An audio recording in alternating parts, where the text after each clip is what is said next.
9:20 y como todos los jueves tenemos el gustazo de saludar al compañero racinguista Esteban Magnani. Compañerazo, ¿cómo le va? Muy buenos días, ¿cómo andan por ahí? Bien, excelentemente, esperando con ansias el domingo. Yo no lo espero con tantas ansias, ¿eh? ¿Vos querés que fingir demencia y que no pase nada? Claro, claro. Estamos en nuestro mejor momento, digamos, de cara al futuro, todo indica. Bien, bien, te veo Hay que aprovechar este esperanzador, presente. te veo optimista y con esperanza. Yo siempre, siempre, cada día me levanto y digo, hoy será un gran día. Hoy será un gran día. Qué buen. Sí, bueno, Esteban, contanos, porque hoy tenemos un invitado todo a través de las redes, justamente, de eso vamos a estar hablando. De la parte positiva de las redes que dan este tipo de frutos y que nos permiten comunicarnos hoy con Javier Gómez Sánchez, que es el director de un documental que dio bastantes vueltas el año pasado, llamado La dictadura del algoritmo, que refleja un poco la historia de esa zambullida que hizo Cuba en el mundo de las redes sociales y bueno, pensó que había agua, digamos, en esa zambullida y las cosas no salieron exactamente como estaba planeado. Y Javier Gómez Sánchez es también decano de la Facultad de Arte de los Medios de Comunicación Audiovisual de la Universidad de las Artes, ¿sí? Allá en Cuba y estamos en comunicación directa con él. Hola Javier, ¿cómo estás? Muchas gracias por atendernos hoy. Hola, buenos días, ¿cómo están? Un placer, encantado de estar con ustedes acá. Bueno, yo tengo 1 millón de preguntas, voy a tratar de reducirlas significativamente, pero me parece muy interesante, digamos, que nosotros analizamos el impacto que tuvieron las redes sociales, pero acá nos cosimos a fuego lento, ¿no? Digamos, desde la llegada de Google y ese aura de modernidad e incluso las redes sociales que nos iban a permitir hermanarnos a todos y una comunicación democrática, de a poquito nos fuimos dando cuenta, gracias a Julian Assange, a Edward Snowden, a Cambridge Analytica y tantas cosas más, que esa promesa utópica no era tan real, sino que más bien se trataba de otra nueva corporación haciendo un negocio que además, en este caso, se mete directamente en las subjetividades y interviene en la construcción social del conflicto. Para ustedes, la zambullida fue mucho más repentina cuando la conexión en Cuba mejoró repentinamente y mucha gente pudo acceder a Internet. Y eso además se dio en un contexto de pandemia. ¿Qué impacto tuvo eso en la sociedad cubana? A ver, hay que tener en cuenta el contexto, primero los antecedentes de la situación para conectar desde Cuba. Cuba estuvo aislada en gran medida en comparación con el resto del mundo en cuanto a la posibilidad de conectarse a Internet de manera masiva. Hasta el año 2012 el país no estaba conectado, la isla no estaba conectada a un cable de fibra óptica. Pasan varios cables cerca del extremo occidental de la isla que unen México con Estados Unidos, pero bueno, el mismo bloqueo estadounidense impedía que Cuba se pudiera conectar ahí. Finalmente, en el 2012, o sea, hasta antes de ese tiempo, antes del 2012, la conexión era vía satélite, muy lenta, extremadamente lenta, y para una persona común en Cuba, tener simplemente un correo electrónico era ya un problema tremendo. O sea, lograrlo tener ya era una suerte. La gente tenía un poco en sus oficinas, el que trabajaba en algún lugar que tenía un correo electrónico, y casi tu posibilidad de interactuar en el mundo digital era a través de correo electrónico. Incluso en el 2008 hubo un debate muy fuerte entre la intelectualidad cubana que se hizo toda por correo electrónico, mientras que el resto del mundo estaba ya embuido en Facebook, en Twitter. En el 2012 se conecta el país por fibra óptica, todavía demora un poco la infraestructura en llegar, y finalmente ya a mediados del 2015, una cosa así, comienzan a ofrecerse los primeros servicios de conectividad en zonas wifi. Había que ir a un parque y conectarse a una zona wifi, y en el Ahí fue, 2018... justamente yo estuve en 2016 y me conectaba con unas tarjetas que era bastante engorroso y me imagino que era excesivamente caro para la mayor parte de la población, ¿no? Exactamente, era bastante caro en ese momento, aunque bueno, hubo una masividad importante, no se debe subestimar a las personas que se van a conectar de esa manera. Y luego en el 2018 comienza la navegación por datos, primero por 3G y luego por 4G.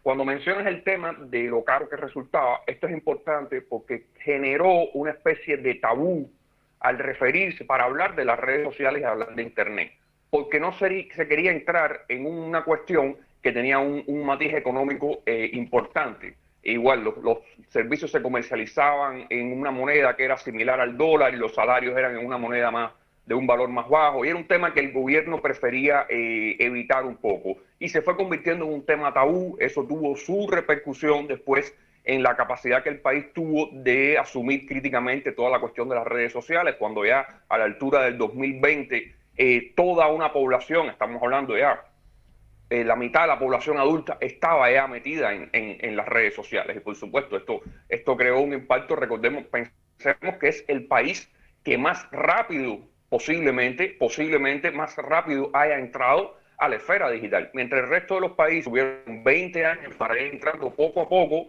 en un tipo de red social digital, después otra vez por otra. En Cuba fue de golpe, completamente de golpe. Quizás el consumo de YouTube se demoró un poquito más por el tema del bando de ancha, del ancho de banda, perdón, pero Facebook fue una cosa masiva, una población que no estaba preparada para convivir con todo lo que se iba a encontrar ahí. Y bueno, ahí se desarrollaron muchísimas cosas, trolls y todo tipo de dinámicas que se comentan mucho en el documental y en el libro.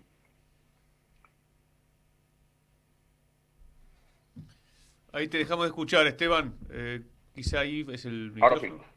Sí, perdón, había sacado el micrófono. No, te decía que acá se puede hacer como una especie de experimento, porque si bien claramente las campañas de trolls y de fake news y demás están dirigidas, acá insistimos mucho en que, como ocurrió a lo largo de la historia, previo incluso a la red, hay un enojo profundo en buena parte de la población, una frustración muy profunda, producto de muchas políticas neoliberales.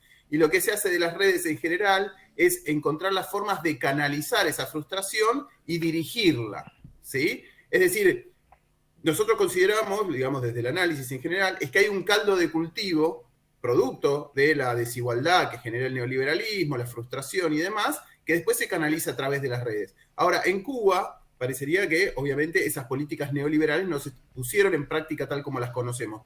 ¿Cuál sería ese caldo de cultivo que permite que en Cuba se canalice esa frustración? Si es que estás de acuerdo con esta hipótesis, por supuesto.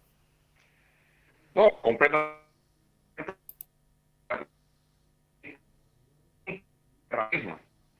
Por eso también convergiendo, las herramientas siguen siendo las mismas. A ver, en el caso cubano no podemos sacar de la ecuación el financiamiento estadounidense. Cuba y Estados Unidos, el gobierno estadounidense mantiene hacia Cuba una actitud hostil, no solo un embargo, una habilidad que mediática. Eso no ha cambiado. Todos los años se emiten partidas de impuestos estadounidenses. Qué lástima, se está acordando un poco. Para financiar Cuba. A medida que el país comienza a andar una maquinaria de función de esto. Javier, ¿sabés que se está cortando un poco la comunicación? Quizá apagando la cámara vamos a poder tener mejor audio. Estamos dialogando con Javier Gómez Sánchez, autor del libro La dictadura del algoritmo. Claro, son discusiones, Esteban, que nos conectan en un punto y nos diferencian también, ¿no? Me interesó esto que él decía, ningún país estuvo tan rápido con banda ancha, ¿no? Sí, saltó tan masivamente en tan poco tiempo a la banda ancha y al consumo de Facebook con una ingenuidad todavía que no se había curtido por años de uso, ¿no? Estabas explicando, Javier, el contexto en el cual estas redes operan y estas campañas de desinformación actúan, ¿no? Correcto. ¿Se me escucha mejor ahora? Perfecto. Bien. A ver, mencionaba que no se podía sacar de la ecuación el conflicto entre Estados Unidos y Cuba, que se mantiene, y Estados Unidos emite anualmente cantidades de dinero, decenas de millones de dólares para financiar proyectos de subvención y de cambio de gobierno en Cuba. Eso incluye la esfera digital. Y hay muchísimas páginas web que se han creado para emitir contenido como fake news y tal. Pero ya la fake news ha dejado de ser, no solo en Cuba, en el mundo, como decía Esteban, ha dejado de ser la herramienta principal en una guerra mediática, y sino es la manipulación y la utilización de la realidad. La realidad ofrece unos niveles de disgusto suficientes como para que, sabiéndolos explotar bien, mantener a una población molesta constantemente, indignada y lograr manejar volúmenes de acumulación de esa molestia en un escenario que se puede ir diseñando para crear disturbios después en la calle, porque el objetivo siempre es pasar de la esfera digital a la realidad, o sea, a la calle. ¿Cómo generar la acumulación, en el caso cubano, que provoque un estallido social, que provoque manifestaciones en contra del gobierno? Así, por ejemplo, tuvimos situaciones en medio de la COVID, cuando se estaba hablando de una apertura, para salir del aislamiento en que se había puesto, el toque de queda, empiezan a aparecer listas, ojo, y no aparecieron en Facebook, aparecieron en cadenas de WhatsApp que se enviaba, la gente se las reenviaba masivamente, listas falsas de medidas que el gobierno iba a tomar. En cuestión de 2 horas, las listas que habían provocado una molestia muy grande, una indignación, porque tenía medidas económicas que iban a afectar mucho a la gente, medidas de distintos tipos, en menos de 2 horas la presidencia del país desmintió la lista. Y al día siguiente apareció la lista oficial. Y uno dice, bueno, ¿de qué vale echar a andar un fake news si enseguida te lo van a desmentir? Pero la cuestión es, después viene otro y otro y otro. Y lo que se busca no es engañar a la gente, sino mantenerla molesta, porque se ha convertido en un tipo de guerra, ya que no es de información contra desinformación, sino de racionalidad contra emotividad. Tú estás recibiendo constantemente impactos emotivos respecto a un tema ante el cual te quieren indignar. Impactos emotivos muy simples. Aparecen en tu muro de Facebook volúmenes enormes de titulares sensacionalistas con una foto y con un texto mínimo apenas elaborado. La gente no lo va a leer, la gente muchas veces no pincha ahí y entra ahí, pero lo ve constantemente, y eso le va generando un asentamiento ante, digamos, la represión del gobierno, el caso cubano, el Estado fallido, la incapacidad económica, la incapacidad de todo tipo. Por supuesto, entonces se genera una intoxicación ya que llega a ser permanente. De eso se trata. Uh-huh. Y se están generando algunos anticuerpos, digo, acá en la sociedad argentina eso que vos decís funciona muy bien, aunque en algunos sectores lo que empieza a ver es un aislamiento, ¿no? Un decir, bueno, no consumo más redes sociales o trato de reducirlo al mínimo, o generar al menos cierta desconfianza. En el caso de Brasil, eso repercutió, como decías vos también, en un uso masivo de WhatsApp, donde ya no es que estoy leyendo una noticia, sino que me lo está enviando un amigo, con lo cual supuestamente sería confiable. Pero ¿se van generando alguna discusión? ¿Está logrando, por ejemplo, el documental o las discusiones en sectores académicos o incluso desde el Estado plantear, digamos, cierta desconfianza a lo que circula seleccionado por el algoritmo y promovido por campañas específicas? Sí, a ver, ahí hay 2 cosas. Una es que de la misma manera que el país entró muy rápidamente al consumo de las redes sociales digitales, hubo también relativamente rápido una madurez por parte de una parte de los usuarios, la población, que comenzaron a tener un uso más inteligente de las redes. Hay personas que te dicen, mira, yo no entro a Facebook mucho, yo uso Facebook solo para promover mi trabajo. La gente empezó a dosificarse de manera. Al principio sí fue terrible cómo las mismas personas se expusieron, pero es lógico, hay un periodo ahí en que la gente se va dando cuenta de cómo puede ir manejando eso. Incluso los más ingenuos, los más crédulos, en un momento llegaron a decir, bueno, aquí hay que tener cuidado con lo que se dice o lo que recibo por ahí, porque me doy cuenta que no todo lo que estoy recibiendo es verdad. Aquí hay un referente muy fuerte que son las emisoras de radio que se transmitían desde los Estados Unidos hacia Cuba, algo que quedó ya obsoleto, que tuvieron una caída, o sea, en los años 60, 70 y 80, y finalmente tuvieron una caída en la credulidad, no eran creíbles, la misma gente fue dejando de escucharla. Y eso ocurrió también con las redes sociales. Ahora, en el caso de los anticuerpos que mencionaba, ha costado mucho trabajo la comprensión del potencial y la complejidad de las redes sociales digitales, las plataformas digitales. Porque, como te decía, primero fue un tema tabú económicamente, después muchas personas no comprendían de qué se trataba esto realmente, había prejuicios respecto a esto. Cuba también, como te comentaba, tenía límites para poderse conectar a Internet por un tema tecnológico, pero también por prejuicios por parte de las autoridades. Es un país que estuvo cerrado en temas de comunicación, se trató de mantener un control estricto, pero claro, eso funciona para la época de la radio y la televisión, no para el Internet. Entonces también Internet creó una diferencia que nunca había ocurrido antes, al menos en nuestra generación. Tal vez en una tecnología que se haya creado hace décadas atrás lo hizo, pero nosotros lo estábamos viviendo por primera vez, y digo en el mundo entero, que es que los más jóvenes tenían más conocimiento que los más viejos. Por lo tanto, la gente que tenía el poder dentro de las estructuras y las jerarquías, que eran personas ya mayores, a veces de la tercera edad, no conocían lo suficiente de lo que se estaba hablando. Cuando se hablaba de Facebook, de Twitter, de plataformas digitales, de Internet, no lo conocían. La gente más joven dentro de esas estructuras sí lo conocían. Tal vez el muchacho que estaba sentado en la última fila de la reunión donde se iban a tomar las decisiones. Pero ese muchacho no tenía, ese joven no tenía el poder de decisión.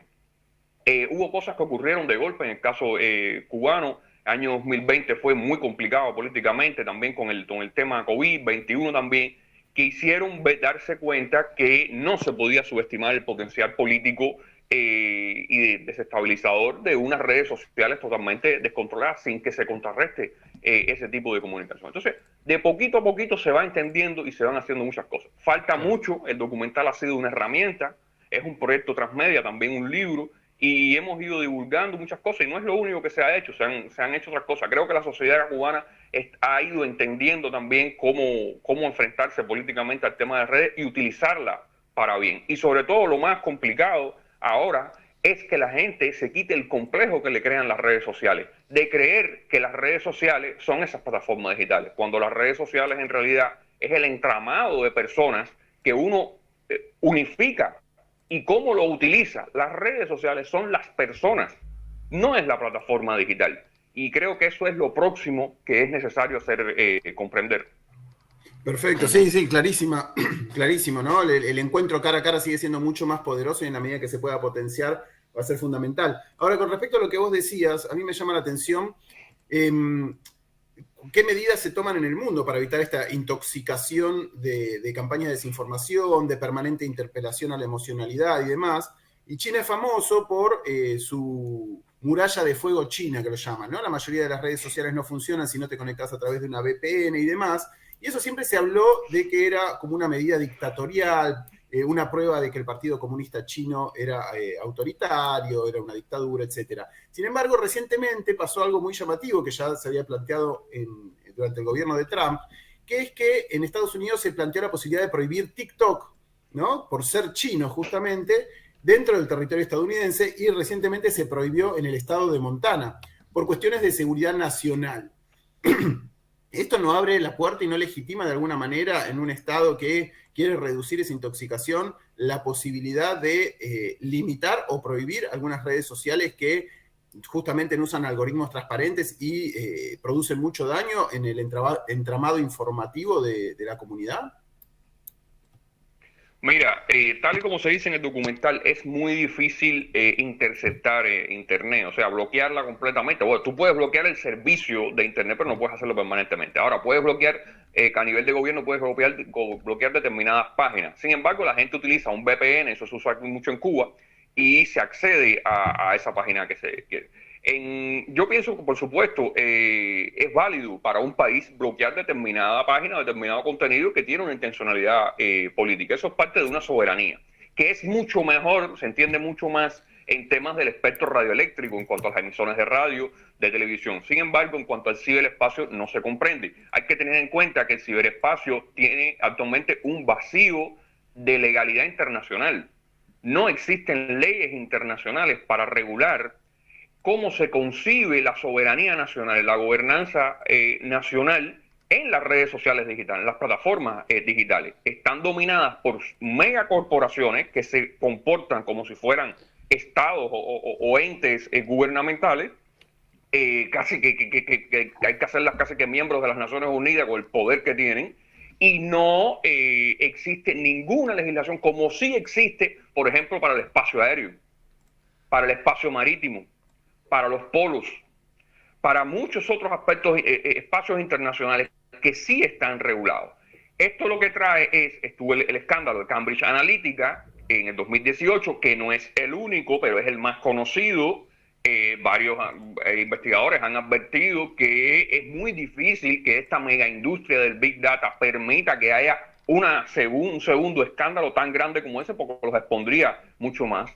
En el cual se venden los servicios corporativos para hacer influencia política de un país a otro, internamente también. pero de un país a otro. Eso ocurre muchísimo en Cuba. Son empresas las que están haciendo estos servicios de fabricación de etiquetas en Twitter, de bots en Twitter. Todo eso lo están haciendo empresas. Esto debería ser ilegal en términos internacionales. Usted no puede ofrecer servicios como empresa de Big Data para hacer comunicación estratégica, para influir políticamente en otro país. Esto es algo similar a lo que las Naciones Unidas llegaron a condenar en los años 80 como delito de mercenarismo. Usted no puede ofrecerse como una fuerza militar para un tipo de conflicto cobrando por esos servicios empresariales, a menos de que se viole. Pero de esa misma manera, concibiéndolo a sí mismo, para la guerra de cuarta generación, que se está viendo cada vez más en lugares del mundo, estas empresas debería ser ilegal que ofrezcan estos servicios. Falta mucho para que la comunidad internacional, pero en algún momento tendrá que hacerlo, se sienten en las Naciones Unidas para determinar si el ciberespacio va a estar en manos estrictamente de megacorporaciones globales o si va a estar bajo el derecho internacional. De eso se trata. Sí, bueno, clarísimo. Tengo 1.000.000 de preguntas más, pero nos quedamos sin tiempo, Javier. Seguramente te invitaremos en otro momento y de cualquier manera te invito a charlar yo, personalmente, después del programa. Así que te agradecemos muchísimo por este breve pantallazo de la situación de Internet en Cuba y estamos en contacto. Gracias a ustedes y gracias por promover el documental y el libro y estos temas. Un abrazo para ustedes desde Cuba. Bien, el documental está disponible en YouTube, yo lo vi en algunas redes, se puede encontrar buscando documental La dictadura del algoritmo de Javier Gómez Sánchez. Bueno, muchas gracias, seguimos con vos, Lucas. Excelente, Esteban, fuerte abrazo y nos reencontramos el próximo jueves y bueno, que sea lo que Dios quiera, compañero, el domingo. Esperemos que sí, esperemos que nos encuentre con una sonrisa el jueves que viene. Abrazo gigante. Abrazo.